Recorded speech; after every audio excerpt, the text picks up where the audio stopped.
Hello, everyone. Welcome to Money Minutes. This is your host. I'm Zak Gardezy. I'm the founder of Wealthstone, a private wealth management firm based out of Scottsdale, Arizona. I'm also a certified financial planner and a private wealth advisor.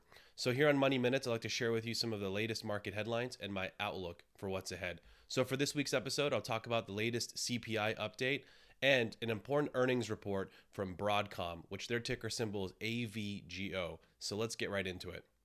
Okay, so inflation came in exactly where economists expected at 2.7%.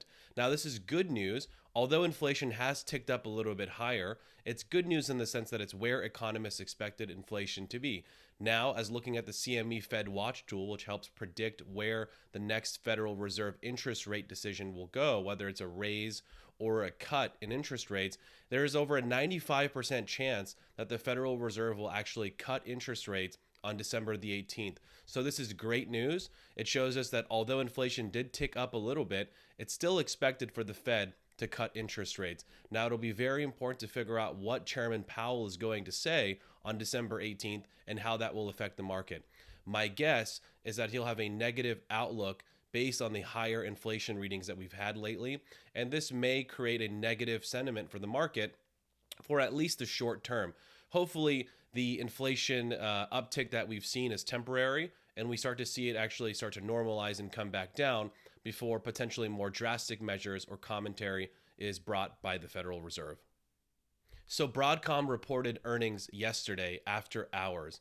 And when they reported earnings, they had a really good earnings report. Now, Broadcom, ticker symbol AVGO, is a big player in the semiconductor industry and now a big player in artificial intelligence. And based on their earnings report, I mean, they really knocked their numbers out of the park. Their revenue is up 51% year over year. Their semiconductor revenue now is really 41% of it is coming from artificial intelligence. And their artificial intelligence related revenue is up over 220% for the year. These are incredible numbers from Broadcom. And what they've talked about is they are strategically positioned well for continued growth in the AI market. And as I've spoken about with clients, AI continues to be a thematic focus for us here at Wealthstone. It has been all year, and I want it to be, and it will be, our theme going into 2025 as well, because I don't think that the artificial intelligence momentum is slowing down at all. I actually think it's picking up. We're now being strategic in areas of other parts of artificial intelligence that we're investing in. For example, now moving into some AI software related companies and software themes.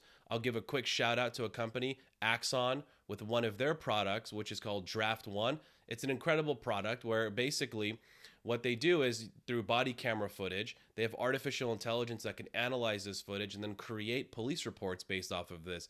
Now, this creates so much free time for police officers to go and do other things that are a lot more, let's put it, useful for their time than sitting in the office and creating police reports. And so AI software like this, I believe, is part of the next stage for artificial intelligence, and companies like Broadcom, NVIDIA, and others will be a big part of what powers those companies to that next level. But then we're also looking at companies like Axon to invest in for clients that create these software related themes for artificial intelligence as well. And so overall, great news for artificial intelligence and for Wealthstone clients as a top holding for us. It's nice to see this boost in our portfolios here at the end of the year. And this concludes this week's episode of Money Minutes. Thank you so much for tuning in, and I hope to see you all again next week.